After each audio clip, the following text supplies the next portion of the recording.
آپ کے سامنے رکھنا چاہتا ہوں. میرے نبی علیہ الصلوۃ والسلام نے فرمایا لا صلاۃ لمن لم یقرأ بفاتحۃ الکتاب کہ نماز کے اندر اگر سورۃ فاتحہ نہیں ہے نماز نہیں ہے. اگر نماز کے اندر سورۃ فاتحہ ہے تو نماز ہے, اگر سورۃ فاتحہ نہیں تو نماز نہیں ہے.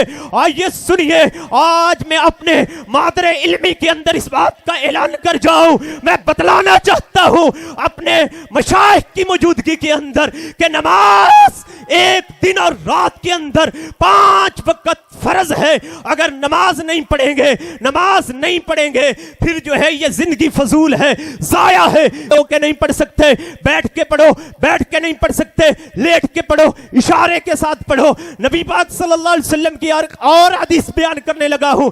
امام کائنات صلی اللہ علیہ وسلم نے فرمایا ایک وہ انسان ہے میرے صحابہ بتلائیے جس کے گھر کے آگے سے ایک نہر گزرتی ہے اور وہ ایک نہر کے اندر 5 مرتبہ ایک دن اور رات کے اندر غسل کرے, کیا اس انسان کے جسم کے اوپر میل کل چیل باقی رہ سکتی ہے؟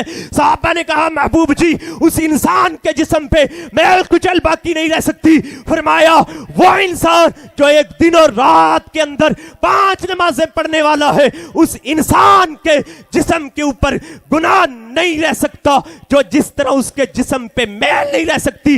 ایک اور حدیث بیان کرنے لگا ہوں. ابو ذر رضی اللہ تعالیٰ عنہ میرے نبی پاک صلی اللہ علیہ وسلم کے ساتھ ہے, سفر کے اندر ہے. پوچھا نبی پاک صلی اللہ علیہ وسلم نے ابو ذر رضی اللہ تعالیٰ عنہ کہنے لگے حاضر یا رسول اللہ, میں حاضر ہوں. نبی پاک علیہ الصلوۃ والسلام نے فرمایا ابو ذر یہ دیکھ رہے ہو یہ درخت کی شاخ ہے میرے ہاتھ کے اندر ہے اور یہ میں ہلا رہا ہوں اور دیکھا ہے کہ کس طرح تیزی کے ساتھ درخت کے پتے زمین پہ گر رہے ہیں. فرمایا جی ہاں محبوب جی میں دیکھ رہا ہوں. امام کائنات علیہ الصلوۃ والسلام نے فرمایا جو بندہ نماز پڑھنے والا ہے, جو بندہ نماز پڑھتا ہے اس انسان کے گناہ بھی اسی طرح زمین کے اوپر گرتے ہیں جھڑتے ہیں جس طرح یہ درخت کے پتے نیچے زمین پہ گر رہے ہیں. آئیے نماز پڑھیے. میرے نبی پاک علیہ الصلوۃ والسلام نے فرمایا جو انسان وضو کرتا ہے وضو کرنے کے بعد نماز ادا کرتا ہے اس انسان کے گناہ اس طرح جڑتے ہیں کہ اس کے حتیٰ کے ناخنوں سے پانی کا آخری قطرہ جو ہے وہ خارج ہوتا ہے, اس کے آخری گناہ بھی اس کے ناخنوں سے خارج ہو جاتا ہے. اور میرے بھائیو نماز پڑھیے. امام کائنات علیہ الصلوۃ والسلام فرماتے ہیں جو بندہ گھر سے وضو کرتا ہے وضو کرنے کے بعد مسجد کی طرف چلتا ہے, ایک قدم رکھا اللہ اس کے درجات بلند کرتا ہے, دوسرا قدم رکھا اللہ اس کی نیکیوں کے اندر اضافہ کرتا ہے, تیسرا قدم رکھتا ہے اللہ اس کے گناہ مٹاتا ہے. حتیٰ کہ وہ بندہ چلتا چلتا مسجد کے اندر آ گیا, وہ رب کا مہمان ہے, رب اس کا میزبان ہے.